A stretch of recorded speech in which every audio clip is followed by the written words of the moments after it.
Hey, everybody, it's Mike from the Mike Wagner Show, powered by Sonic Web Studios. Visit online at sonicwebstudios.com for all your needs. Looking for a professional website without breaking a budget? Sonic Web Studios is the answer. Sonic Web Studios offers fast, affordable custom web designs that blow the competition away. Call today at 1-800-303-3960.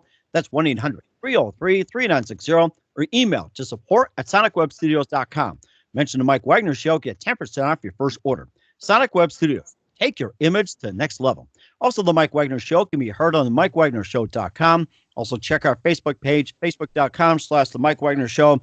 You can download and listen on Facebook, SoundCloud, Spreaker, Spotify, iHeartRadio, Radio Public, and Anchor FM.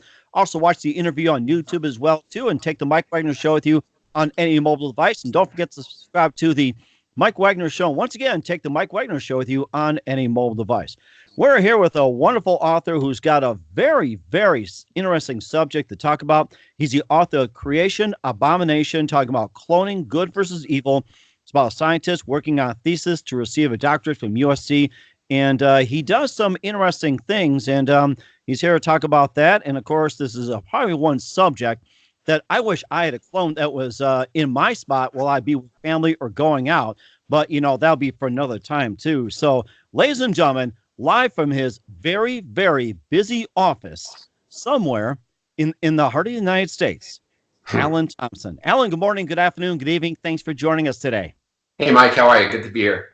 Hey, I'm doing great. You're the author of Creation, Abomination, which is published right now. It's talking about cloning, good versus evil, about a scientist working on a thesis to receive a doctorate from USC. And, of course, you can, fill us in. And you've been pretty much just working on this for quite some time. You just have a fascination, and you're born and raised in California. You live in Idaho.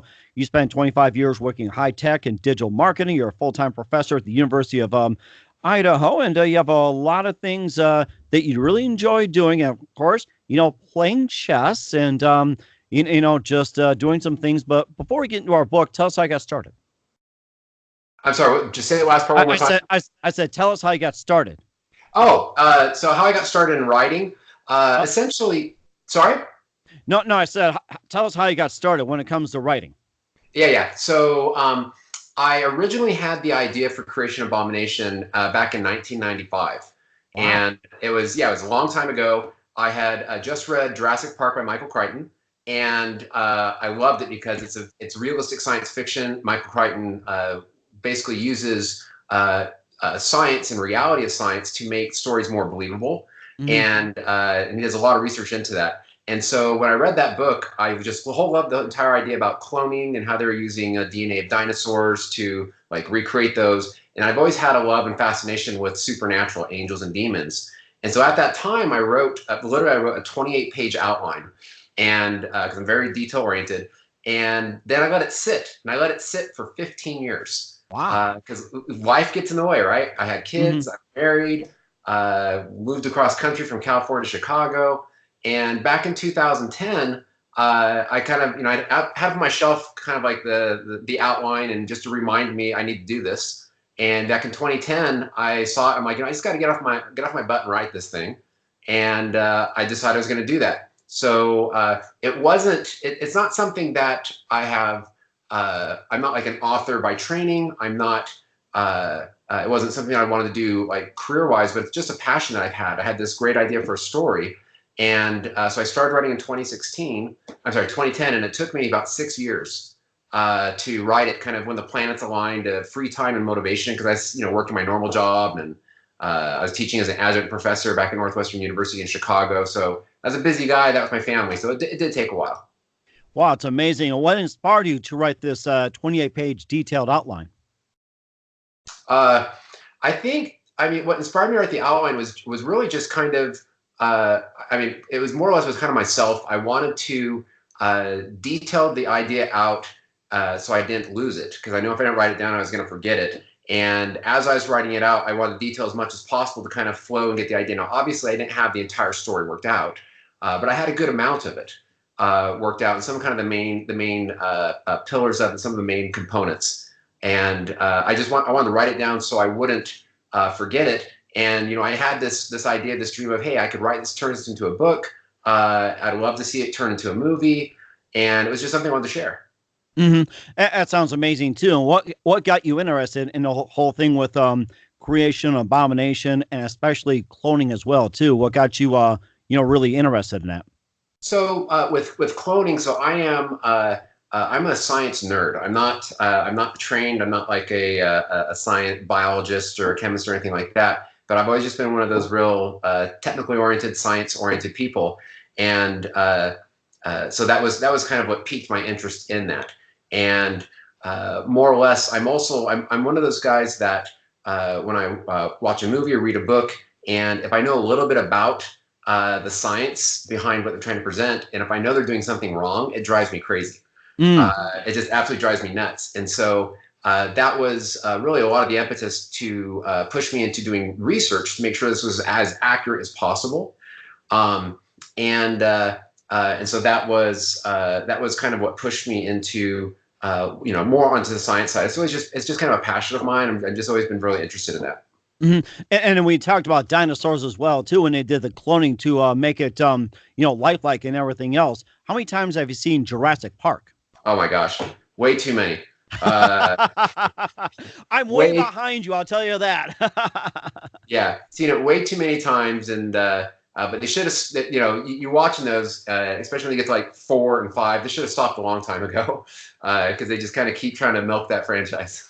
And of course, what do you think about the latest one though? It's like I'm trying to think. Was it the Lost World, Ultimate World, Last World? It's like, what was that last Jurassic Park that was supposed to be like the end of it? It's like, what were your thoughts on that? Right. I couldn't think of the end of that last movie. And I know Jurassic Park is like the last something. I can't think of it.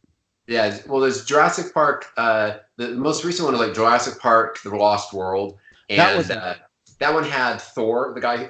I'm sorry, it wasn't Thor. It was the guy who played in the Avengers. He was what was it, Star-Lord, and I can't remember his name though. Chris Pratt. And Chris Pratt was in the Jurassic Park movie. I thought it was great. The first one, they came out with the second one, and the second one to me just kind of seemed okay. It was great. You did it the first time. The second one just kind of seemed like it was just more of the same thing. But the first one is very enjoyable. That is amazing too. And we'll talk a little more about your book and some of the cloning as well too. You listen to the Mike Wagner Show at the MikeWagnerShow.com, powered by Sonic Web Studios. Visit online at SonicWebStudios.com for all your needs. Looking at a professional website without breaking a budget? Sonic Web Studios is the answer. Sonic Web Studios offers fast, affordable custom web designs that blow the competition away. Call today at 1-800-303-3960. That's 1-800-303-3960. Or email to support@SonicWebStudios.com. Mention the Mike Wagner Show. Get 10% off your first order. Sonic Web Studios. Take your image to the next level. Also, the Mike Wagner Show can be heard on the MikeWagnerShow.com. Also, check our Facebook page, Facebook.com/the Mike Wagner Show. You can download and listen on Facebook, SoundCloud, Spreaker, Spotify, iHeartRadio, Radio Public, Anchor FM, and watch the interview on the YouTube channel under the Mike Wagner Show. And subscribe to the Mike Wagner Show on YouTube and take the Mike Wagner Show with you on any mobile device. We're here with author Alan Thompson of Creation, Abomination, Cloning versus Good and Evil. We talked a little bit about the fascination of cloning, science, and everything else. And of course, this also, you also sent information about a news story broke about Chinese scientists experimenting with the genetic editing of babies. So you can just tell us a little bit about that. And how do you think it's getting close to reality, and your thoughts on it? Agree or disagree? So in terms of the story, so this was actually November of last year, and there was a Chinese scientist who announced to the world that he had created the first 2 genetically edited twins using CRISPR technology that were HIV immune. And so when he made this announcement, almost immediately, multiple different governments came out and condemned his work. Because it's kind of almost like an unspoken, but it's definitely like the third rail. Scientists are not, they don't go into the area or the realm, not supposed to go in the area realm of trying to clone humans. And so when this Chinese scientist did that, everybody came out and said, hey, this is not the right thing to do. And then literally within like a day or a day and a half, the best way I heard it described is the Chinese government disappeared him. You couldn't find him. He no one could contact him. No one could get a hold of him. And then he resurfaced again, I believe about 5 days later. So that was the story behind that. In terms of how close do I think that we really are with that? I mean, I think it's a reality. I mean, there's lots of things like from the Dolly sheep, and that was 20 plus years ago. I remember that. Yeah, and creating the first clone sheep, and advancing to cloning humans is inevitable. Essentially, it's science is pushing the boundaries. That's something that they're trying to get to. And when I say they, I just mean scientists and the science community at large. Do I think that they've done it successfully? I mean, there's nothing official that's kind of come out except for that one story I saw about that Chinese scientist. But I think there's probably some success stories that just haven't been made prominent. And it's a little scary because, I mean, the main thing to me when you think about cloning of a human is, let's say, you clone the human, they were brought to term, and now they're walking around, and they basically become an adult type of a thing. What if when you clone that human, it introduced something into the gene pool that when this adult decides to go out, they have children of their own, and then it propagates it out. I mean, it could, eventually, go across the planet and more or less, I mean, and something from creating sickness or disease that's uncurable to potentially even, killing off people from more of a genetic level. And so it's super, it's super controversial just in terms of whether or not it's something that we should be doing. It is something which I know people are doing, people that are trying to do. And yeah. It's amazing too, what science and technology can do. And I was going to ask as well too, and some other people as well too. If someone came to you if you wanted children cloned, you cloned, or anything like that, it's like, I guess the big question is, if someone came to you if you want to be cloned, would you say yes or no? Wow. If someone came to me and said, "Hey, we want to clone you," I'd probably say no. Because I'd be like, so what's the purpose? Why do you want to clone me? I wouldn't want to have a second me running around. My wife probably couldn't stand that anyway. But I would not. I mean, I would ask them, fundamentally why. Now, I think the bigger or more likely question is let's say that somebody had a disease, or they had something that they were going to die from, and the idea, the prospect of, hey, if we took some of your cells, we created a clone of you, and then we were able to somehow, through science and whatever, transfer your consciousness into this other entity, or we could use that to save you by like either replacing organs or different things like that. That becomes, I think that's probably a more like plausible, realistic type of scenario. And do I think we're going to be faced with that? I think that's probably on the horizon. Now it's been done with one person, like with a baby with its cells. Now, can it be done with taking two or more of a person's cells or DNA and creating into one person? I'm not sure I quite follow you on that. You mean like trying to combine two different people into one? Correct. Yes. Like say you take one cell and create one, but then have two or more people and having just one, like you see in the movies as well too. They take one arm of this person, one leg of that person, or one of this person, like say robots, and just put it all together into like an ultimate. It's like can that be done like in real life with humans? Yeah, I see what you're saying. So technically, I would say no, because when you took the cell and you read the DNA of one person, you would get that complete DNA set from that person. And if you wanted to, hey, let's kind of mix and splice it with another person's, then you have to decide, okay, which, I mean, in essence, you think about like when a baby's formed, you get, 23 chromosomes to make a total of 46 chromosomes. Half comes from each parent to, create the embryo, which develops into a child. And so I don't think the science is there yet to be able to say, hey, we're going to take a cell and we're going to choose which specific portions of DNA that we want, and we're going to splice that in with this other person to create a Frankenstein. So I don't think that that's plausible or possible right now. And then the other thing you have to consider too is if you took like you talk about, take an arm from someone and put it on somebody else type of a thing, you think about like modern medicine, modern science right now. If you did a heart transplant, you just can't take any heart and put it in another body. It has to be compatible. It has to be the same blood type. There has to be certain criteria that are met in order for that to not be rejected by the body. Mm-hmm. And something too, I'll talk more about that when it comes to the book. And another question that popped up, a similar type of cloning is AI, which is artificial intelligence. And how do you think this world is close to becoming AI or more reliant? Yeah, so artificial intelligence is, it's there.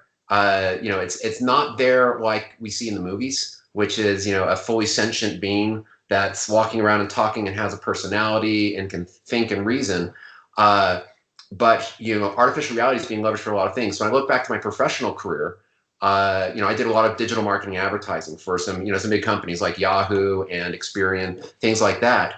And specifically, artificial intelligence is being used to determine what ads to show people based on behaviors they exhibit, based on hundreds of different data points, thousands of data points, running models and algorithms against those, and then making a decision on what to show. So it's removing the person from the process. Your ability to say, yes, I want to click on this and make this ad go to that person. It's turning it over completely to, quote, the machine. And so the machine is running that. Another example of that is you look at Google and Google with their next generation search engine they have going right now. As I understand it, most of that is AI in terms of how it basically leverages the search and the patterns and the things that it observes, and it goes out and it actually creates it creates those search parameters, search criteria. So in other words, if you were to type in like your name, like, specific keystrokes like this, or, whatever it is, or you're drinking coffee. So it's like, it'll start saying, searching Alan Thompson, searching fingers, searching coffee, or, like you're playing chess, it'll search chess. Has that come to that point? It's not to that point yet where, like, because there you literally have to turn the camera on. I have to do like a scan and see what you're doing, and privacy laws would, at least the way they are right now, would never allow that. But the specifics with Google, they're leveraging artificial intelligence to do the back end processing to determine, okay, what things are we finding out there on the web? How does it classify websites and how it crunches and grinds through that? So that when you do a search on Google, it can go ahead and return the most relevant things. Mm-hmm. That is amazing too. I'll talk more about your book as well too. You listen to the Mike Wagner Show at the MikeWagnerShow.com, powered by Sonic Web Studios. Visit online at SonicWebStudios.com for all your needs. Looking for a professional website without breaking your budget? Sonic Web Studios is the answer. Sonic Web Studios offers fast, affordable custom web designs that blow the competition away. Call today, 1-800-303-3960. That's 1-800-303-3960. Or email to support@sonicwebstudios.com. Mention the Mike Wagner Show, get 10% off your first order. Sonic Web Studios, take your image to the next level. Also, the Mike Wagner Show can be heard on the MikeWagnerShow.com. Also, check our Facebook page, like and share, and become a fan at Facebook.com/the Mike Wagner Show. You can download and listen on Facebook, SoundCloud, Spreaker, Spotify, iHeartRadio, Radio Public, and Anchor FM. And watch the interview on the YouTube channel under the Mike Wagner Show, and take the Mike Wagner Show with you on any mobile device. We're here with author Alan Thompson of Creation Abomination. It's cloning versus good and evil. And let's go ahead and talk about the book at last year and just getting some ideas of, what you do, how it comes about. And it's about a research scientist working on thesis to receive his doctorate from University of Southern California. And the focus on this is to discover how to repair injuries to the human body they're considered to be irreparable, leveraging adult stem cells. But along the way, a number of situations come up, and you can just tell us more about the book. Absolutely. So as you described, he was trying to use adult stem cells, the main character, to heal injuries, but it doesn't work. And so what he figures out is that embryonic stem cells will in fact work, but there's a catch. Okay, always a catch with a great story. Mm-hmm. And the catch is that the embryonic stem cells, they have to come from the same person who needs to be healed. Now, that's an impossibility. There's a lot of people, when I talk to them about this, they always say, hey, well, what about the embryonic stem cells that are in the umbilical cord? Couldn't they have just saved those? And I say, well, you could have saved those, but I'm out of luck. My mom didn't save them. Most of the planet hasn't saved those cells. And then There's also a difference between those embryonic stem cells and the embryonic stem cells that the main character determines the ones that need to be used. When an embryo is first formed in the first 18, embryos first form for about 18 hours, embryonic stem cells exist. They're called pluripotent cells. And it's before the embryo embeds itself into the wall of the uterus. And those are the cells that the main character, William, determines that he needs to have in order to heal these injuries. Now everybody's like out of luck, right? Because you have to go, you're going to time travel. Well, this book doesn't include time travel. This is realistic science. And so what he determines is he needs to create a human embryonic clone of the person who needs to be healed, harvest the cells from the embryo, which unfortunately destroys the embryo in the process. Oh, now, exactly. Now that puts forth one of the first big moral ethical issues, and there's several that this book presents, and that is, is that right or wrong? mm-hmm. Because literally, if there's that embryo, is it life? If you harvest those cells, are you destroying that life? Are you murdering? And so it really brings a lot of contentious issues to the forefront.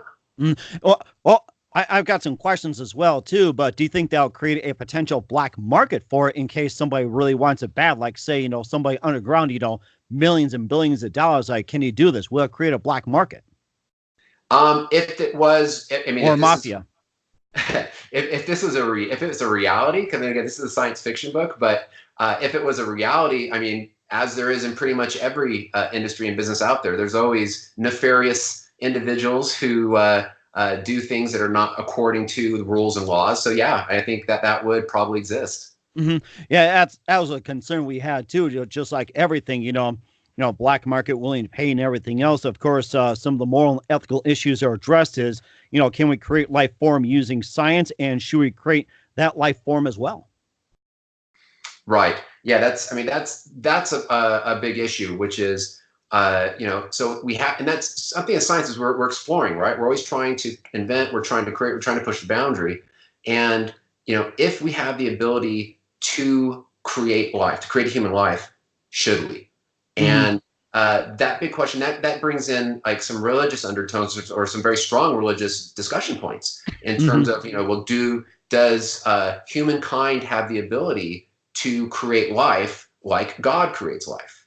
Right. And well, if humankind does that mean that God doesn't exist? That's another fundamental issue that this book brings out.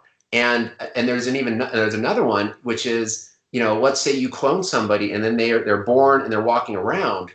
Does that person have a soul?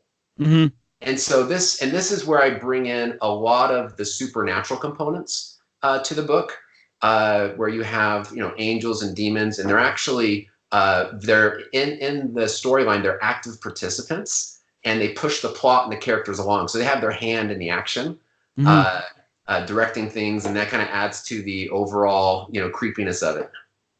That is something as well too, that the question is, if the life is formed, from cloning, does that mean God does not exist? And of course, the question is, if that person believes in God, it's like the next question is, then what? Right. Yeah. It's a conundrum and a half, right? That whole it's almost kind of mind trip.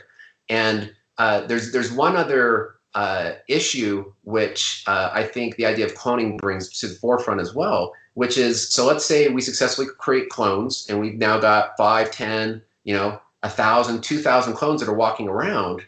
How do we view those clones? Are they not natural humans? Are they like a subclass of human? Do they not have rights as every other human on the planet has? And so that's a whole nother realm of moral and ethical issues, which this really, identifies that we'd have to contend with. And of course, another question that came to mind as well too, like say if they're told beforehand or afterwards that yes, you're a clone, and they come to realize that they've accepted God or Jesus Christ, Christianity, Buddhism, or a religious deity down the board. It's like, is that going to really mess everything up? What's a person going to think? Or or I guess the question is that what's a person going to think or believe? Right. Yeah, I think that's a big potential issue. The one of the things, like, so the way that I kind of discuss that in my book, which is, so basically these clones, they're brought to life, and the idea of, well, if that clone's brought to life, does the clone have a soul? And in the story, that's actually what I'm portending, which is the clone does in fact have a soul. It's just not a soul that you want. Mm-hmm. And Of so course, sorry. another question I'm sure somebody's going to ask is like, would God be pleased if clones would be all over the earth, or somebody reproduced these clones? So like, would God be pleased? That's another question, especially Buddhism or other Right. deities. I mean, would they be pleased? Right. And that's one thing. So my thought on that, my opinion on that is, we as humankind, we've been given abilities, we've been given our brain, we've been given our intellect, and the fact that we're leveraging our brain and our intellect to do things shouldn't surprise God, right? That we are pushing the boundaries, and we are, and we're exploring, and we're trying to create, but then that brings in a whole kind of theological angle to things, which kind of comes back to that fundamental question of, is this an area that we should go? Mm-hmm. And in the book too, is it basically just leaves an open-ended question to the reader. It's like, the issue of God. So basically let the reader decide then. Yeah, well, so I'm glad you asked that question, because that was one of the things which was really challenging to me about writing this book. And that was, I wrote it in such a way that it did not force my opinion about this topic. I presented the information factually, and I kind of presented it fairly on both sides. And I did it in a neutral way to then leave it up to the reader. And I had one lady who purchased my book at a FanX Comic-Con conference. And I remember we talked in detail about this, and then she wrote a review for me. And she said that she was really excited to read the book, and she was a little concerned, though, about whether or not it was going to get too religious, or it was going to get too much into like spiritual topics and things like that. And I told her, it touches on that. But then it spins back and it goes to supernatural, and it presents both sides. And she, in a review, she said it did exactly that. It touched on those components, and then it shot right back to the supernatural side. And she felt that it was a really good mix. That is amazing too, on how everything just comes together. And also, what other feedback have you got from the book as well too? Was it good? Was it neutral? Was it bad? Was it like praise, or are you getting some death threats over the issue? So no death threats at all. So most of the feedback I've gotten, I'd say the majority of the feedback that I've received have been very positive. The book just reviews kind of in general. So on Amazon, out of 5 stars, I have 4.4. Nice. And that's with like 32 reviews. And then on Goodreads, my Goodreads is out of 5 stars, it's 3.84. And so it's not as high, but it's very different audiences on Goodreads and Amazon. And Goodreads is kind of the more, I'm very serious about reading. And the other thing, and I almost give this, it's kind of funny, I kind of giving this as advice to authors, especially like independent authors. Most of the negative reviews that I received on Goodreads were from people who won a free copy of my book. Really? So, I know, can you imagine? I'm just like, really? And so, like, because if you go on there and you can put on there, say, hey, I'm giving away 100 digital copies of my book. And you spend, a couple $100, you sponsor it, you put it out there, and then you get like over 1,000, 1,500 people who register for your contest. And so if you click on it and you see, okay, people who register for your contest, how many other contests have they entered? And some of them had entered 16,000 contests for free books. And so there's serial contest applicants. And so it's not like they're even interested in science fiction or this genre. They just want to try to win a free something. And literally one of the reviews that I received was, I got about halfway through the book, and then really kind of decided that science fiction, it's really not my thing, so I stopped reading it, but I'm going to give it a 1 star anyway. Oh, boy. Yeah. It's almost like the question is, it's like, why bother even getting the book if you're not interested. And I have to say this is that, you get a free book. You should appreciate it, not put it down. I am just shocked. I'm not shocked. It's, people are funny. It's there's all kinds of people that make the world go around. And so but I learned from that I'm probably not going to do a free contest on Goodreads again. Right. I don't mean to bash Goodreads or anything like that, but I just think it's kind of the nature of people who want to try to get a free something. But so I look to Amazon and the reviews that I've gotten there, very positive. But again, I do have some, a couple of negative reviews on there where people said, oh, I thought it was too descriptive, or I thought it was too slow moving at first. And well, that's fine. That's their opinion. And there's no way you're going to please everybody. And then on average, you just hope that most people do enjoy it. Not everyone has a same intellect like everything else. And this also popped in another question as we return to the cloning issue as well, too. I hope I'm not harping on it too much. But when it comes to intelligence, it's like, are they going to have the same IQ as their predecessor, or higher, lower, or is it going to be the same like everything else when it comes to IQs on clones? Well, so there, that's a great question, because when you think about IQ, IQ is something which people are pretty much inherently born with. You have a aptitude, you have a kind of inherent IQ that you can take advantage of or not take advantage of. So if you were to clone somebody, leveraging their exact DNA, that person would have that same aptitude to have at least the same IQ. So if that makes sense. So it's not like, otherwise, could they engineer and say, I'm going to give this person an even higher IQ? Well, yeah, but then they'd have to go in and they have to manipulate genetic code even further. And in my book, I didn't even try to explore that. But to answer your question, yeah, they would literally, they wouldn't say they have the exact same IQ, but they would have the ability to have the aptitude. That is amazing too. And it's something to know as well too. And, just give people second thoughts about cloning and everything else. I joke about cloning, but it would be too scary if somebody tried to clone me. It's just like, you do a good job or what, bad or whatever. It's like, who's going to cook for family? So, and another thing too, like in this country, do you suppose our current president would allow cloning in this country? And what about other countries? Would they allow it? And what's their view? Wow. So I think in the United States, I don't think that they would allow cloning right now. And again, I don't think that gets to Republican or Democrat. I just think that gets to kind of the tenor of citizens in the United States and our thought process looking towards this.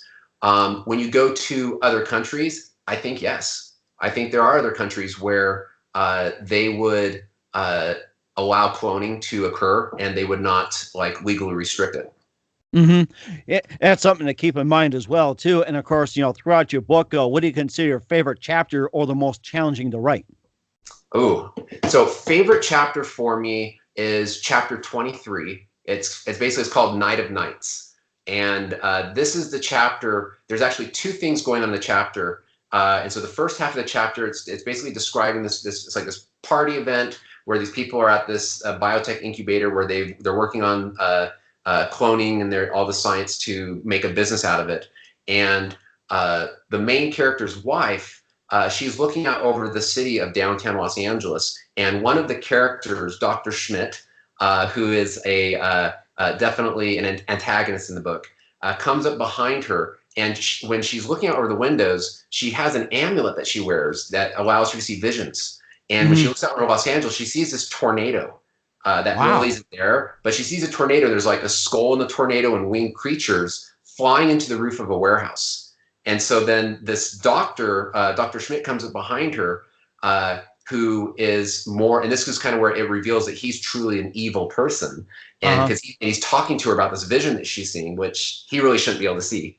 And so then it cuts from that and then actually takes you inside the warehouse. And then it takes you back like 15 minutes earlier, where that part of the chapter ended, and what's happening in the warehouse is clone children are being born. Oh my goodness! Yeah, that was a super fun chapter to write. And what about the most challenging in the book? In terms of chapters or whatever else.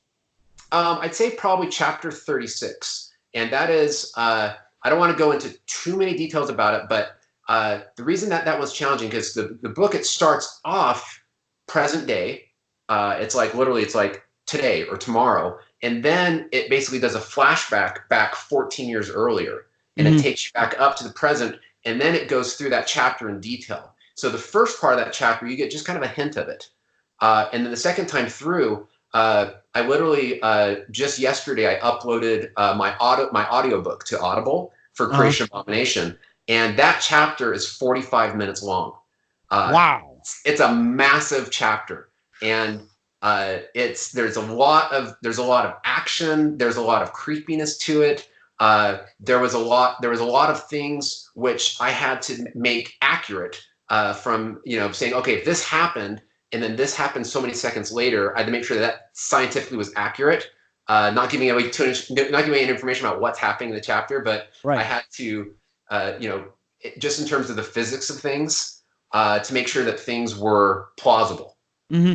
And you talked about studying physics. Have you actually studied physics or read about it and incorporate into a lot of the chapters?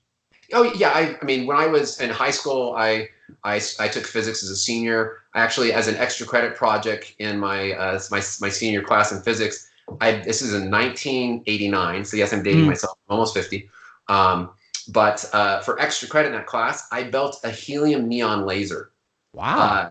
And it wasn't one where you just go buy a pen flashlight at 7-Eleven and then it works for $4. I actually went and bought the components from, the helium neon tube with partially mirrored ends and a capacitor and, piece this thing together. So that's why I'm saying I just love science. And so, but I took that in high school, and I also took physics in college. I was actually pre-med in college for the first year and a half, and then I changed and decided to go a different direction. But I took like chemistry and I took physics in that as well. So yeah, that's just again, just an interest to me. That was amazing too. And what are some of your favorite TV shows involving science fiction growing up? And what are some of your favorite writers that inspired you to write this book? Wow. Okay. So science fiction TV shows growing up. Now this one's going to sound cliche, but you gotta know how old I was when Star Wars came out. I was born in 71. So I'm like Star Wars, true and true. Love Star Wars. In my basement, I have a life-size Yoda that was a promo item from episode 3. So yes, Yoda you have. Yoda you have. And Yoda you shall. I had to say it. Sorry. No, that's awesome. So definitely, I definitely like Star Wars, Star Trek. And the reason I like Star Trek, now when I talk about Star Trek, I love Star Trek Next Generation. I love the original Star Trek. Star Trek Deep Space Nine, didn't like. Star Trek Voyager, didn't like. Starship Enterprise, did like. But the Star Treks I really enjoyed because they were more accurate in terms of the science that they applied. And it wasn't just, and there were parts of Star Wars that kind of annoy me. Like where Princess Leia is in outer space and she doesn't die and her body doesn't boil and she goes back into the ship, type of stuff. But yeah, so there was an old TV show that was on when I was a teenager called V. I don't know if you remember that.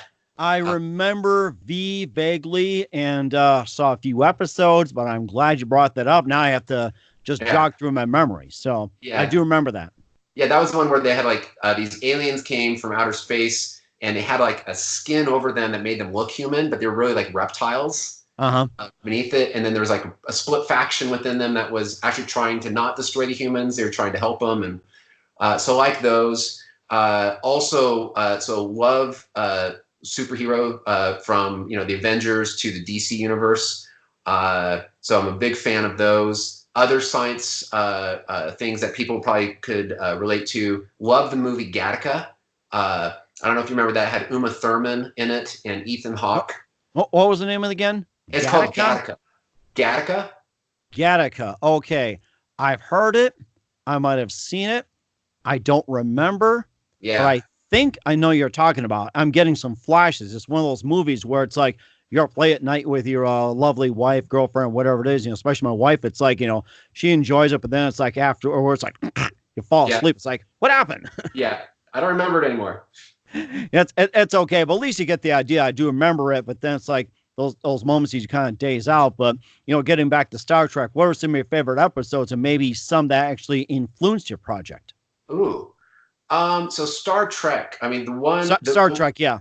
I just want to clarify, Star Trek, not Star Wars. Star yeah, Trek. Star Trek. So, gosh, I mean, one of the episodes that is his favorite episode. It has nothing to do with my book, but it was the one where it's the original Star Trek with William Shatner and Leonard Nimoy when they went down to a planet and they're literally in the tunnels. Like there's these tunnels where a creature's like eating through, and it looks like a giant calzone. It looks like a big piece of pizza with like sausages on it. Oh, you're making me hungry. I know. It's like pulsating on this thing, and it was like eating people. I just thought that was a crack up. It was super funny. But that is not logical, sir. Not logical. Well, long live and prosper. Not logical. I could have showed you a Spock ears, but these are not allowing me. No, that's true.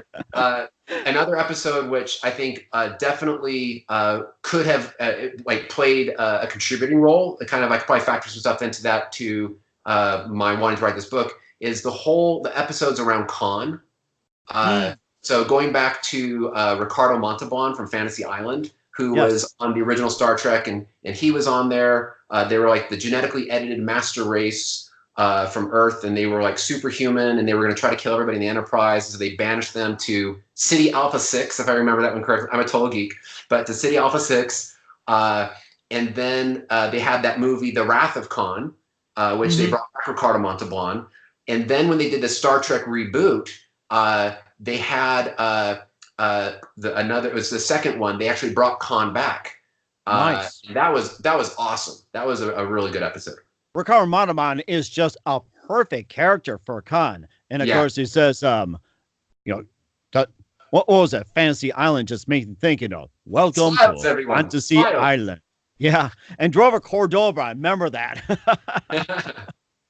Oh my goodness. And of course, we have Alan Thompson on, author of Creation, Abomination. I mean, it's just been a fascinating book. You make it sound like just great to read. It's on Amazon right now. And, just a couple of things. We know you're busy, and it looks like you're about to play chess with your friends here. And who do you consider biggest influence in your career?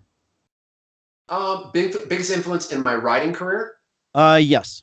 Okay. So I'd say there's two primary influencers. One is Michael Crichton. And so it's the realistic science fiction. I just love his descriptive detail, the action, the storyline. He's number one. The second one is Robert Jordan. And now this is a completely different genre. So Robert Jordan, he's fantasy. So I like fantasy as much, if not even better than I do science fiction. So Robert Jordan, he wrote a series, The Wheel of Time, and he passed away while he was on book 9 or 10. And then Brandon Sanderson came in and took over the writing to finish the series out. And I loved Robert Jordan because he was so descriptive in his writing. And you could, literally, as you're reading the book, you just picture everything in your head and you see what's happening. And it was a super strong influence because that is what I really I would try to accomplish in my writing is I want people to envision what it is I see in my mind when I'm writing the chapters. And one of the things that I did to kind of help add to that is, so I published my book in March of 2018. And then about 9 months ago, I commissioned the artist who did my cover art for Creation Abomination. And he did 10 paintings for me of different scenes from the book. And we basically argued over 6 months, coming up with, he read the book and then I said, this is my vision. This is what I want. And he's like, okay, that doesn't work creatively. So we argued back and forth and we came up with this artwork and he did a phenomenal job. And so now, I have my second edition paperback and hardcovers out now. And the artwork, those 10 paintings are included in the book in the chapters. And so I love that because the readers, they read the chapter, they read my descriptions, and then they actually see a visual of how I envision it. Nice. That is very nice. I like how you guys just weave your way into this book as well, too. And what's the best advice you can give to anybody at this point? To anybody at this point in terms of who want to write or? Correct, yes. So I would say don't fall into the trap that I did, which is start and stop. And then, but if you do fall into that trap, come back to it, no matter how long it takes, because you are going to you'll regret it. And so, it took me 15 years to have enough time so I could actually devote it to it, and I could actually create and write the book. And I'm actually on the hook now. I got to write 2 more because this is the first of the 3-book series. But I would I would tell them, don't give up. You know, there are periods of time during that 6 years of writing it where I'd go 6 to 9 months and I wouldn't even touch it. Just, you know, persevere, come back. You got to do it. And of course, you talked about the next 2 books coming up as well, too. Maybe just give a very brief description and when are they going to come out? Sure. So the second book, I'm actively writing that. I should finish that this summer, and I anticipate that being available December to February timeframe. Okay. And so the second book is a continuation of the first book.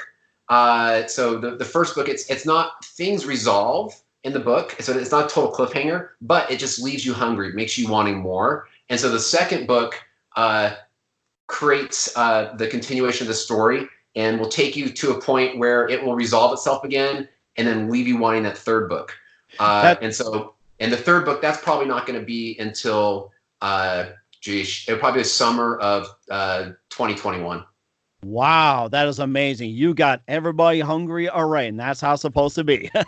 Hey, Alan, just wanted to say a big thank you for your time. You've been fantastic. The author of Creation Abomination out on Amazon right now. And once again, tell everybody your upcoming projects, what's your website, how they contact you, and tell everybody once again how to purchase your book.